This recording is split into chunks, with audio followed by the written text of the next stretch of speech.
আছেন সবাইকে আমি আজকে ধন্যবাদ জানাতে চাই না, এই কারণে যে আজকে যে দিন 8ই মার্চ বিশ্ব নারী দিবস, যে দিবসে আমাদের কথা ছিল আমাদের বোনদের, আমাদের মাদের, আমাদের যারা সহপাঠী আছে, বন্ধুদের, শ্রমিকরা, তাদের সফলতার গল্প বলা, আমাদের এদেশের নারীদের সম্ভাবনার কথা বলা। কিন্তু দুঃখের বিষয়, আমরা আজকের এই দিনও আমাদের এই দেশের বিচারহীনতার সংস্কৃতি, ধর্ষণের সংস্কৃতি, ধর্ষণ পরবর্তীতে ধর্ষকরা ঘুরে বেড়াচ্ছে, সেই সব গল্প আমি আপনাদের সাথে বলতে হচ্ছি।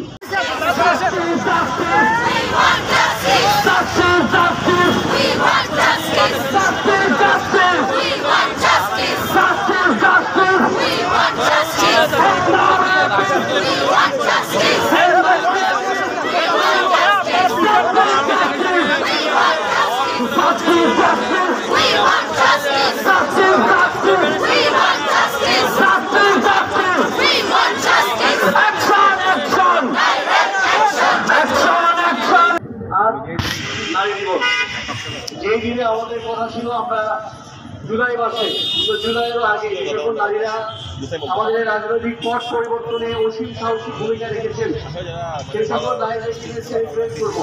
আমরা সেই সকল নারীদেরকে বাহবা জানাবো, সেই সকল নারীদেরকে নিয়ে আমরা সোশ্যাল মিডিয়া এবং ইলেকট্রনিক মিডিয়া, প্রিন্ট মিডিয়াতে লিখবো। আজকে কথা ছিল সেই কিন্তু আজকে আমরা 7 বছরের ছোট্ট শিশু আসিয়ার ধর্ষকদের বিচারের জন্য রাজপথে সময় কাটাচ্ছি। এটি আমাদের জন্য খুবই দুঃখের বিষয়। 30 দিন পর আওয়ামী লীগ আমলে আমরা যে বিচারহীনতার সংস্কৃতি বাংলাদেশে দেখেছি, এই বিচারহীনতার সংস্কৃতি ধর্ষক তৈরি করেছে। এই বিচারহীনতার সংস্কৃতির কারণে ধর্ষণ করবার পরে পার পেয়ে যাওয়ার যে মানসিকতা, পার করে দেওয়ার যে মানসিকতা, বিচার না হওয়ার যে মানসিকতা দীর্ঘ সময় ধরে তৈরি হয়েছে, সেই মানসিকতায় আরো ধীরে ধীরে ধর্ষক তৈরি করছে। বাংলাদেশে জুলাই আগস্ট গণঅভ্যুত্থানের পরে ইন্টারিম গভর্নমেন্ট তৈরি হয়েছে এই সকল রকমের বিচারহীনতার সংস্কৃতি ভেঙে দেওয়ার জন্য।